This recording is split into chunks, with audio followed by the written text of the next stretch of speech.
Matthew, well, thanks for such an interesting talk. We've been talking about technology, the development of technologies and its impact on business and society in general and so on. I think we've gone further than we expected probably, which is into the essence of humanity almost and deeper questions. Well, yeah.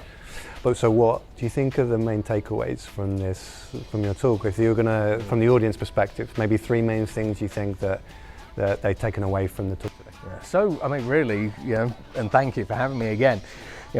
Really, the takeaways I would encourage the audience to take away is the change of speed. Yeah. So what we see is acceleration is accelerating itself.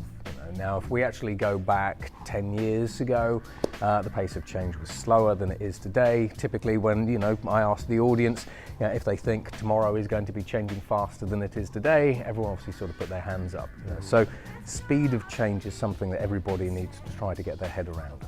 Secondly, we've got the breadth of change, because not just one thing is changing, everything is changing. And what I mean by this is, yes, we do have significant exponential technological change with things like artificial intelligence and immersive technologies and Web3 and so on and so forth. But we actually have seismic economic and societal change, political change as we move into a multipolar world as well. So when we actually have a look at what is changing, everything is changing from a leader's perspective. But then in addition to that, there's also the depth of change. So we have these three axes, speed, breadth and depth. And when we have a look at the depth of change, again, how we build businesses is changing. How we build and develop products are changing. How we get those products into the marketplace is changing. Let alone consumer behaviors and patterns and activities.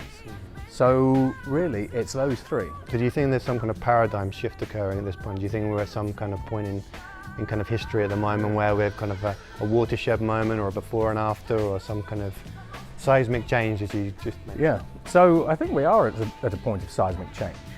And there's a couple of reasons for that. So when we actually have a look at the physical world around us, it's very easy from a human perspective to think that the human world isn't really changing that much, that change is still relatively slow.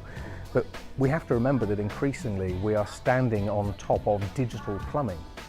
And when we actually have a look at our physical world around us, it does change slow. The built world changes slow.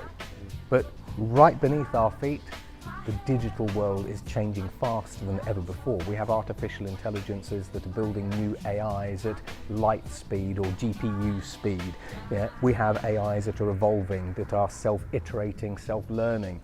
And so bearing in mind that we are increasingly anchored to this digital fabric, as soon as we turn on a computer screen, as soon as we interface with a digital product or service or technology, we can see the change almost happening in front of our face. And I think basically, certainly from an audience perspective, that's quite crucial to sort of separate out the physical from the digital. And it's increasingly imperative that leaders understand what digital, we say digital, but digital is truly capable of, both today, the near term, the medium term, and then the longer future. Okay, so if we continue then, and you mentioned the importance of leadership, so this is crucial. So, and our audience contained several leaders from different multinational corporations, startups, from the university world also. So what would you say that these leaders need to, let's say, need to know? What skill sets, mindsets, competencies, how are they going to navigate this future which you just described? Well, leadership today is not like leadership that it used to be, et cetera, et cetera. So, the first thing I would sort of encourage leaders to really think about is actually their own mental health. Now, during the event, basically, we actually discussed how the average CEO tenure for large multinational organizations around the world has typically fallen from around 6 years to 5 years. So that's really a 20% change-ish, just over the past 5 years. And part of the reason for that is because leaders are feeling increasingly overwhelmed and burnt out. And part of the reason for that is because of the speed, the breadth and the depth of change. And on the one hand, they're finding it very difficult to see these changes, understand what those changes mean, and then navigate those changes to ensure that themselves, their staff, and their businesses are profitable in the future. So mental resilience is absolutely imperative. Secondly, culture. You have to be open-minded and curious as a CEO. Part of the reason for that is because science fiction is dead. when we think about what we can actually do today. When you compare it to the movies, we have the technology that the movies have been talking about for the past 10, 20, 30 years. We can talk about holograms and so on and so forth. We have those, but we actually have robots that are self-evolving, AIs that are self-evolving and self-learning and so on and so forth. So we can really kind of argue that sci-fi is dead. So you've got to be open-minded and curious.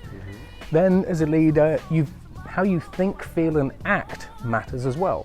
Because the way you think affects how you act and how you feel about the world. So if you think that the world is full of opportunity, then you feel optimistic about that and you act in a way to make that happen. Whereas if you think that the world is against you, you feel upset, you stick your head in the sand, and then you act in a very tactical way. And then, we simply have to, as leaders, remember that it's our responsibility to show other people the way. And I think leaders are finding that increasingly difficult because they aren't quite sure what the future path looks like either.